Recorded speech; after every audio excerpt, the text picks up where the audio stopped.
سورۃ محمد صلی اللہ علیہ وسلم کی آیت نمبر 20۔ الحمدللہ وکفی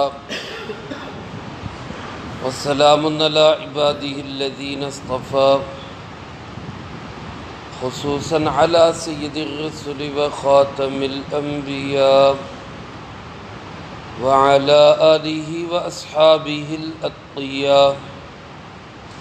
اما بعد فاعوذ باللہ من الشیطان الرجیم، بسم اللہ الرحمن الرحیم۔ وَيَقُولُ الَّذِينَ آمَنُوا لَوْلَا نُزِّلَتْ سُورَةٌ فَإِذَا أُنزِلَتْ سُورَةٌ مُحْكَمَةٌ وَذُكِرَ فِيهَا الْقِتَالُ رَأَيْتَ الَّذِينَ فِي قُلُوبِهِم مَّرَضٌ يَنظُرُونَ إِلَيْكَ نَظَرَ الْمَغْشِيِّ عَلَيْهِ مِنَ الْمَوْتِ فَأَوْلَىٰ لَهُمْ طاعة وقول معروف، فإذا عزم الأمر فلو صدقوا الله لكان خيرا لهم۔ ويقول الذين آمنوا، اور کہتے ہیں یہ ایمان والے، لولا نزلت سورہ، کیوں نہیں کوئی سورت جہاد کے متعلق نازل کی جاتی۔ فَإِذَا أُنزِلَتْ سُورَةٌ مُحْكَمَةٌ، پھر جب اتاری گئی کوئی سورت محکم حکم کے ساتھ، وَذُكِرَ فِيهَا الْقِتَالُ، اور اس میں ذکر کیا گیا قتال کا، رَأَيْتَ الَّذِينَ فِي قُلُوبِهِم مَّرَضٌ، تو دیکھے گا ان لوگوں کو جن کے دلوں میں روگ ہے، ينظرون الیک نظر المغشی علیہ من الموت، وہ دیکھیں گے تیری طرف ایسے جیسے کسی پر موت کی غشی پڑی ہو۔ فاولیٰ لہم، پس زیادہ قریب ہیں یہ کہ ہلاک ہو جائیں۔ طاعۃ وقول معروف، ہونا تو یہ چاہیے کہ اطاعت ہو اور اچھی بات ہو۔ فاذا عزم الامر، جب معاملہ پختہ ہو جائے، فلو صدق اللہ، پھر اگر یہ سچے ہوتے اللہ کے ساتھ، لکان خیر لہم، تو یہ ان کے لیے بہتر ہوتا۔ شروع سورۃ مبارکہ میں یہ عرض کیا تھا کہ اس سورۃ مبارکہ کا مشہور نام سورۃ محمد صلی اللہ علیہ وسلم ہے۔ اسی طرح ایک نام اس سورۃ مبارکہ کا سورۃ القتال بھی ہے۔ اس میں قتال اور جہاد کے بہت سارے احکامات اللہ رب العالمین نے بیان فرمائے۔ اس رکوع میں اللہ پاک نے اسی کا تذکرہ کیا۔ جب بات قتال اور جہاد کی آتی ہے تو پھر ایمان والے کا اور منافق کا فرق واضح ہو جاتا ہے۔ جناب نبی پاک صلی اللہ علیہ وسلم کے زمانہ میں بھی کچھ لوگ تھے جو بظاہر مسلمان تھے، کلمہ بھی پڑھتے تھے، آپ کی مجلسوں میں بھی آتے بیٹھتے تھے، لیکن جب جہاد کی بات ہوتی، اللہ کے راستے میں نکلنے کی بات ہوتی، تو پھر ان کے ایمان کا پتہ چلتا تھا، پھر وہ ڈاواں ڈول ہو جاتے تھے۔ پھر وہ اپنے مفاد کو دیکھتے کہ اگر تو جہاد میں جانا اور وہاں بہت زیادہ لڑائی نہ ہونا اور غنیمت کا بہت سا مال ملنا ہوتا تو پھر تو بھاگ بھاگ کے جہاد میں بھی شامل ہو جاتے۔ لیکن اگر کبھی ان کو احساس ہوتا حالات و واقعات سے کہ یہاں لڑائی ہوگی اور بڑی سخت لڑائی ہوگی، تو پھر ایسی جگہ پہ وہ پس و پیش کر جاتے، وہ دائیں بائیں نکل جاتے، ہیلے بہانے کرتے۔ احد کے موقع پر جب آپ صلی اللہ علیہ وسلم 1000 کا لشکر لے کر مدینہ منورہ سے نکلے کفار کے مقابلے کے لیے، میدان احد میں جا کے عبداللہ ابن ابی جو منافقوں کا سردار تھا، وہ اپنے 300 ساتھیوں سمیت وہاں سے کھسک آئے۔ 1000 کے لشکر میں سے 300 آدمی نکل جائیں تو قوت میں اچھا خاصا فرق پڑ جاتا ہے۔ یہ منافقوں کا کام تھا کہ وہ عین موقع پہ آ کے جناب نبی پاک صلی اللہ علیہ وسلم، حضرات صحابہ اکرام، ایمان والوں کا ساتھ چھوڑ جایا کرتے تھے۔ اللہ پاک ارشاد فرماتے کہ وَيَقُولُ الَّذِينَ آمَنُوا لَوْلَا نُزِّلَتْ سورہ، ایمان والے یہ کہتے ہیں کہ کوئی سورت کیوں نہیں اتاری جاتی۔ جب تک مکہ مکرمہ میں رہے تو اللہ پاک کا حکم یہی تھا کہ کفوا ایدیکم واقیموا الصلاۃ، اپنے ہاتھوں کو روک کے رکھو اور نماز قائم کرو، یعنی اپنی صفوں میں نظم و ضبط پیدا کرو، اتحاد پیدا کرو، امیر کی اطاعت پیدا کرو، اخلاص پیدا کرو۔ یہ ساری صفات پیدا کی گئی۔ جب 13 سال کے بعد مدینہ منورہ تشریف لائے اور مسلمانوں کو کچھ قوت بھی ملی، تو اب ایمان والوں کے دلوں میں بھی یہ جذبہ پیدا ہونے لگا کہ جہاد کے حکم کے متعلق کوئی صورت کیوں نہیں آ رہی۔ یہ کوئی حکم آ جائے جہاد کا، ہم جہاد کریں اور ان کافروں کو ہم سبق سکھائیں۔ ایمان والے تو جذبہ جہاد اور شوق شہادت سے کسی ایسی صورت اور ایسے حکم کے منتظر تھے، اللہ کوئی حکم اتارے جہاد کا۔ اس کے مقابلے میں اللہ پاک فرماتے فَإِذَا أُنزِلَتْ سُورَةٌ مُحْكَمَةٌ، جب ایک مضبوط صورت اتاری گئی، محکمہ سے مراد ایسی صورت جس کے احکامات پورے مضبوط ہیں، یعنی ان میں نسخ کا احتمال نہیں، منسوخ ہونے کا ڈر نہیں، اندیشہ نہیں کہ آگے چل کے یہ حکم منسوخ ہو جائے گا، کیونکہ ابتدائی اسلام میں تربیت کے لحاظ سے کچھ حکم کم تھے، پھر کچھ اور زیادہ دیے گئے۔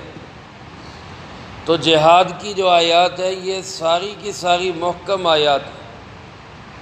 مکمل طور پہ اللہ پاک نے ایک مضبوط قانون اور ضابطے کے تحت جہاد کے احکامات کو اتارا۔ میرے محترم دوستو، اور یہی جذبہ جہاد اور شوق شہادت اور حکم جہاد ہے کہ جو دین اسلام کے دشمن کو پسند نہیں۔ اسی جہاد کے حکم کو ختم کرنے کے لیے انگریز نے ایک فتنہ مسلمانوں میں کھڑا کیا، جس فتنے کو فتنہ مرزائیت کہا جاتا ہے۔ مرزا قادیانی کی ڈیوٹی یہی لگائی گئی کہ تم نے جہاد کو ختم کرنا ہے، حالانکہ اللہ پاک اس جہاد کے حکم کو محکمہ فرما رہے ہیں کہ یہ ایسی صورت ہے جس کا حکم کوئی بھی ختم نہیں کر سکتا۔ فرمایا جب یہ جہاد کا حکم نازل ہوتا ہے وَذُكِّرَ فِيهَا الْقِتَالُ، اور اس صورت میں قتال کا ذکر کیا جاتا ہے، تو بعض لوگوں کی حالت کیا ہوتی ہے؟ اللہ پاک فرماتے رَأَيْتَ الَّذِينَ فِي قُلُوبِهِم مَرَضٌ، تو دیکھے گا ان لوگوں کو جن کے دلوں میں روگ ہے، بیماری ہے۔ بیماری اور روگ سے مراد کیا ہے؟ یعنی دلوں میں یقین نہیں، یقین کی جگہ پہ شک ہے۔